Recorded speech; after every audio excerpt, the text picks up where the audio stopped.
Pero ahorita estamos grabando en un momento crucial. Yo casi no me intereso por estos temas. Y no sé, como que me preocupa la paz mundial y todo el tema de Rusia y Ucrania. Ya. ¿Cómo ves la situación, Hugo? Uy, pues digo, es un tema larguito. Yo lo primero que diría es, digo, cuando hay estos momentos como de tensión bélica y sobre todo internacional, la prensa se pone muy alarmista, ¿no? Y obviamente normalmente el tipo de prensa que recibimos nosotros es más americana. Está inclinada. Está inclinada hacia el lado americano, ¿no? Lo cual no quiere decir que sea completamente falsa sus posturas o que hay que desconsiderarla por completo. No estoy diciendo eso. Al contrario, yo creo que más bien lo que la gente tiene que mantener en estos momentos es un cierto criterio, una crítica para poder ver, pues, dónde entre las mentiras que vemos por todos lados, dónde se esconde algo de verdad, ¿no? Entre las exageraciones de ambos lados. Exacto, ¿no? Entonces, a ver, aquí el tema no es tanto, o sea, obviamente Ucrania es como el centro del conflicto, pero Ucrania no es realmente el centro del problema, por decirlo así. Porque lo que pasa realmente es que es un conflicto territorial entre Rusia y la OTAN. Hay una teoría geopolítica muy antigua que considera el territorio ruso como motherland, o sea, como el territorio probablemente geopolíticamente hablando más importante del mundo. ¿Por qué se habla de geopolítica? Porque es la política de los territorios. Entonces, Rusia es, según esta teoría geopolítica, que ya es bastante antigua y tiene algunas renovaciones, se considera ese territorio de Rusia como uno de los más importantes del mundo por sus accesos, por sus minerales, por la posición que tiene central y está conectada con todos los otros continentes que son dominantes. O sea, siempre es una posición muy valiosa en términos de geopolítica global. O sea, es posición estratégica. Y luego estaba leyendo ayer que Ucrania también tiene demasiados recursos. Bueno, ese es el otro tema. Haz de cuenta, si tú quitas Rusia y agarras toda la periferia de Rusia, a esa parte se le llama Rimland, que es como la periferia del territorio principal, que es donde están los bálticos. O sea, la neta, es donde están todos los conflictos. Porque los grandes poderes del mundo siempre se están peleando por esas regiones. Y si te fijas, han sido regiones que han estado en problemas bélicos desde siempre. O sea, desde que tenemos memoria, esas regiones han estado en problemas bélicos. Luego entra el otro factor, que es la OTAN. La OTAN es una coalición armada que se hizo después de la caída de la Unión Soviética para frenar el crecimiento del comunismo y socialismo de la Unión Soviética. O sea, es como un contrapeso. Era un contrapeso, porque la Unión Soviética ya no existe, ¿sabes? O sea, no existe realmente ya un vestigio de ningún comunismo ruso. O sea, el comunismo ruso murió con Lenin. O sea, podrías decir que Stalin le dio algún tipo de continuidad, pero pues ya realmente fue más como un nacionalismo imperial. O sea, ya no es tanto realmente comunismo. O sea, el comunismo, vamos a ponerlo que el ruso se terminó con la caída de la Unión Soviética. Entonces, la OTAN era una coalición que fue creada para frenar el crecimiento del comunismo y el socialismo que venía de Rusia. El problema es que la OTAN continúa existiendo. Y la OTAN realmente ya no tiene ningún enemigo. O sea, la OTAN se volvió el ejército de los intereses de Estados Unidos del otro lado del mundo, por decirlo así. Estados Unidos, digo, pues para sorpresa de nadie, es un país que tiene bases militares en muchísimos países, probablemente en una mayor cantidad de los países que cualquier otra fuerza bélica del mundo hoy en día. Usa estas fuerzas militares para ejercer su poder tanto político como económico en diferentes regiones del mundo. Y obviamente sus grandes contrincantes hoy son China y Rusia.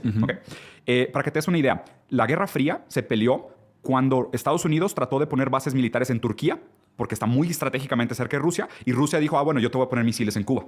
¿Sabes? Como diciendo, fue la tensión de... Ándale, tú vienes a meter la OTAN aquí a mi casa para amenazarme. Bueno, pues yo te pongo misiles en Cuba para amenazarte a ti. Como movimientos de ajedrez. O sea, tú mueves bases militares cerca de mi rey, yo pongo bases militares cerca del tuyo. Es que ahí lo que está interesante es que, pues, tienen razón. O sea, si Rusia pusiera bases en México, pues obviamente Estados Unidos diría de que, chinga, ¿qué estás haciendo, güey? Exactamente. Entonces ahí se puede entender por qué lo está... Exactamente. Entonces, ese es el primer factor, ¿no? Entonces, lo que empezó todo este conflicto fue que Estados Unidos empezó a coquetear con Ucrania de anexarlos a la OTAN. Y cuando realmente, o sea... Primero, la OTAN no tiene razón de ser. O sea, según el derecho internacional, la OTAN no tiene razón de ser. O sea, no hay necesidad de esa coalición todavía, siendo que el hecho de por qué fue creada ya no existe. O sea, existe la ONU, existe el Consejo de Seguridad Internacional, que de hecho están todos los países que tienen armas nucleares. Entonces, o sea, ya no hay necesidad de tener algo como la OTAN. O sea, es realmente un ejército que defiende los intereses gringos, así pleno. El otro detalle por qué esa región es tan estratégica es que es el acceso que tiene Rusia al Mar Negro. En 2014 se anexó la península de Crimea, se volvió a anexar a Rusia. Crimea, la verdad es que casi toda Ucrania en algún momento fue territorio ruso. De hecho, en la generación de nuestros papás, Ucrania todavía era Rusia. Era parte del territorio ruso. La verdad es que esto es súper reciente, casi todo. Entonces, Crimea, de hecho, fue anexado completamente democrático. No hubo intervención bélica, no hubo guerra, pero fue anexado en el sentido de, ver, toda la gente que vive aquí habla ruso, se considera como ruso, ellos quieren entrar a Rusia, pues vamos a darles el derecho de voto por vías democráticas de que ellos decidan si quieren o no hacer parte de Rusia o si quieren permanecer en Ucrania. Y la población de Crimea decidió anexarse de regreso a Rusia. Eso se hizo... O sea, obviamente hay críticas en el sentido de cómo se hizo y siempre está el tema de que si se manipularon las votaciones. Sí, depende de quién lo cuente. Sí. Pero la neta, fue una votación bastante dominante. O sea, creo que fue como un 80% de la población de Crimea que dijo, sí, vámonos con Rusia. Y la neta, o sea, una de las cosas más importantes de todo esto y que la gente como que se le pierde el tacto, es que si tú vas a hablar, sobre todo con la población de Ucrania, te dicen, güey, nosotros lo que queremos es estabilidad. O sea, esta región es horrible de vivir. Siempre ha estado a cada 2 años viene alguien a destrozarme la casa, güey. ¿Sabes? O sea, ya no me importa si es Rusia, si es Ucrania, nada más dejen de tirarnos bombas, güey. Porque literal, o sea, hay toda una región que es sobre todo la parte que está como más pegada a Rusia de Ucrania, que son las 2 regiones que Putin declaró como independientes. Sí, que era Dobrensky y Lugansk. Ajá. Y de hecho, o sea, son regiones predominantemente rusas. O sea, si tú vas a ver, por ejemplo, qué idioma se habla, el 90% de la gente habla ruso y se considera como ruso y todavía tiene la euforia soviética, lo que tú quieras, ¿no? Ahí obviamente se pone muy ambiguo el tema de platicar porque dirías, hay 2 leyes de derecho internacional que se contraponen. La primera es el derecho a la autodeterminación de los pueblos, que es un pueblo tiene derecho a decir, nosotros nos declaramos como independientes y dueños de esta tierra, ¿ok? Pero por otro lado, también existe el derecho al respeto de los territorios soberanos, que es, pues tú no puedes invadir el país de alguien más. Entonces entran en conflicto porque de alguna manera la independización de una región es un tipo de violación a la soberanía de un territorio nacional. Ajá, de uno...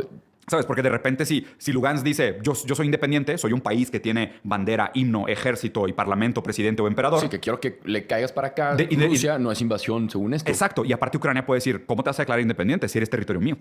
Entonces, o sea, ya ahí en derecho internacional ya hay un problema de 2 leyes que se contraponen. Okay. El derecho a la autodeterminación de los pueblos y el derecho al respeto de los territorios soberanos.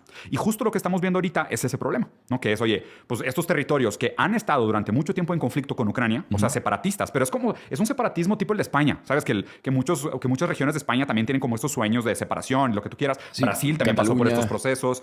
Taiwán, ¿sabes? O sea, hay muchos de estos, Palestina, Israel, o sea, hay muchos de estos conflictos a nivel internacional y cada uno de ellos se tiene que analizar en su contexto porque no son todos iguales, pero sí ha pasado. O sea, no es algo de... A ver, Rusia ha declarado por lo menos 3 veces frente al Consejo de Seguridad que existe un genocidio en Ucrania por parte del gobierno de Kiev contra estas 2 regiones.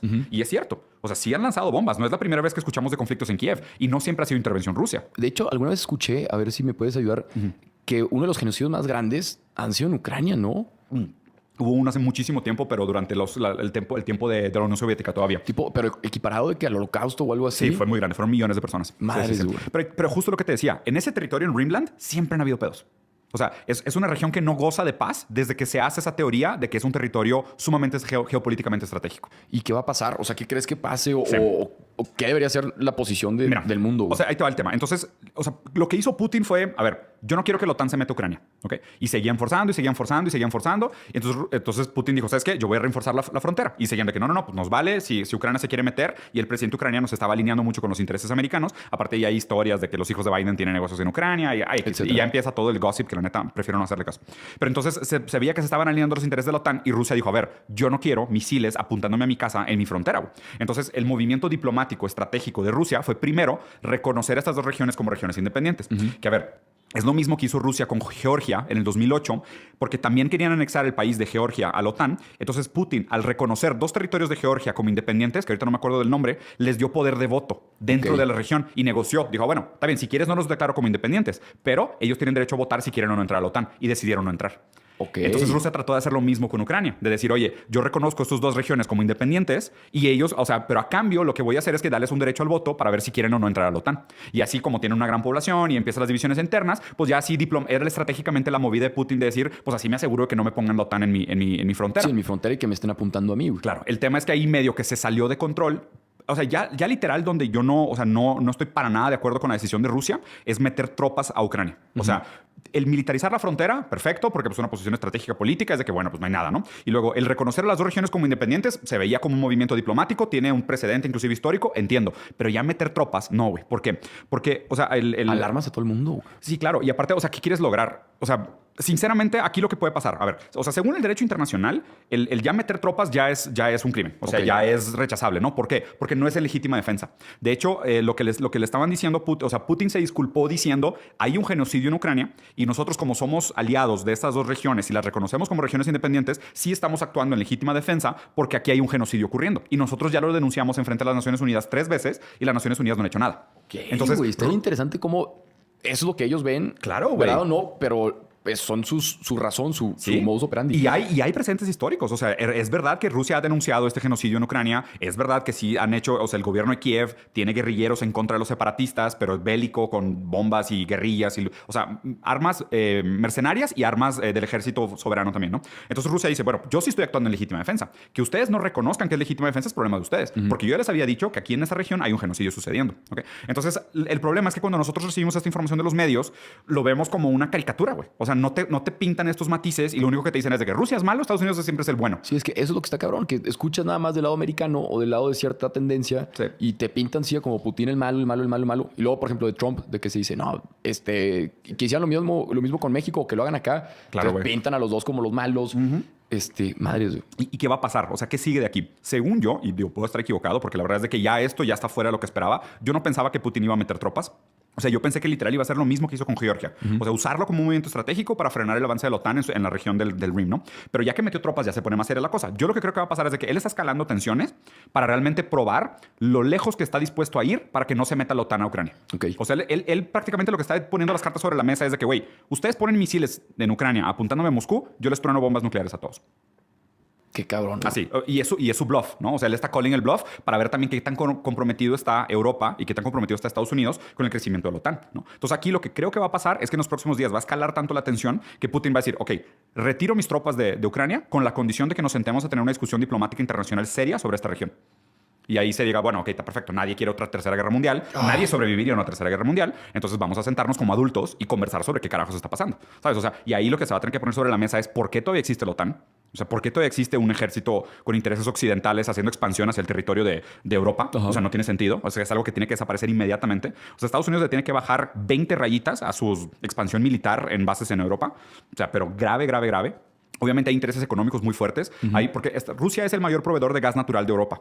Entonces, no sé si viste, pero el precio del petróleo subió, el precio del gas subió, el Bitcoin bajó. Entonces, ahorita lo que va a pasar también es que Estados Unidos va a poner una serie de sanciones económicas sobre Rusia. Cortaron como que por los bancos rusos, o sea, para como cortar flujos. Por el SWIFT. Y esto es súper importante. Estados Unidos ejerce, o sea, el poder de Estados Unidos en el mundo tiene dos grandes frentes, así como los principales, ¿no? O sea, obviamente el bélico físico y el económico, que es a través del SWIFT. El SWIFT es como si fuera este sistema para hacer transacciones internacionales. Y el hecho de que estas transacciones internacionales estén dolarizadas y el sistema esté controlado por Estados Unidos, si Estados Unidos te pone una sanción en el SWIFT, haz de cuenta que tú quieres hacer una transacción bancaria y te dice Estados Unidos, estás tras 10 días. Y tú de que, ¿cómo, güey? O sea, quiero comprar 200 toneladas de soya. Ok, en 10 días sale tu pago. ¿De qué? ¿Por qué, güey? Porque el sistema del SWIFT es de ellos. Entonces, ellos ponen esas sanciones y esas sanciones son durísimas porque pues, en el comercio internacional de hoy en día, sí, te chinga. Las transacciones son todas inmediatas, güey. Entonces, como que imagínate que tú le digas a un proveedor de que, oye, dice Estados Unidos que te pago en 10 días. Ah, bueno, pues en 10 días te mando la soya. Y es de que, ok, y yo me quedo sin producción, ¿ok? ¿Sabes? O sea, ve lo que pasó con pandemia, con el problema de supply chain y lo mucho que se jodieron muchos mercados. Entonces, el SWIFT es una sanción muy dura. Y esto es como la última pieza del rompecabezas. El dominio que tiene Estados Unidos sobre el mundo usando el sistema SWIFT siempre ha sido un gran problema. Y China tiene tiempo tratando de sacarle la vuelta. Y China ya tiene un sistema paralelo. Un SWIFT internacional, chino. Exactamente. Y ahorita China está aliado con Rusia en decir, a ver, si te empiezan a poner estas sanciones, pues bríncate a mi sistema. Entonces, en lugar de dolarizar, juanizamos con el yuan, que es la moneda china, hacemos una juanización de estas transacciones internacionales y pues le quitamos mucho poder económico a Estados Unidos. Entonces, aquí, o sea, se pone un contexto político y económico súper interesante. Qué cabrón. Que creo que va a acabar detonando muchas otras cosas que todavía no hemos visto, ¿no? Pero definitivamente para mí esto es, o sea, primero, esto revela dos cosas. Que la OTAN es una organización completamente pasada de moda, que no tiene razón de ser, que se la pasa inventándose enemigos con la justificación de hacer una expansión de las bases militares de Estados Unidos. Segundo, que Putin es un nacionalista conservador imperial, que la neta es un problema. O sea, porque él también la verdad es que, o sea, hacer invasiones de territorios y romper tratados internacionales, por más que tenga todas sus justificaciones y todo, no cuenta ni siquiera como precedente porque es ilegal. O sea, para que algo sea un precedente histórico, tiene que cumplir con la regla y con la ley. Entonces, cuando algo es ilegal, no funciona como precedente. Simplemente es una ruptura anterior. Sí, o sea, está rompiendo la ley constantemente. Entonces, y esto pues obviamente también revela como el nuevo orden mundial geopolítico, que es, pues digo, Estados Unidos realmente ya no es la potencia dominante del mundo, definitivamente es China, y ahora estamos viendo como las patadas de ahogado de Estados Unidos de tipo de establecerse como potencia, de, ¿sabes?, marcar territorio, ganar poder geopolítico, recursos naturales y lo que tú quieras. Ah, huevo. Entonces, eso es un poquito lo que está pasando ya. Está bien, cabrón. O sea, espero que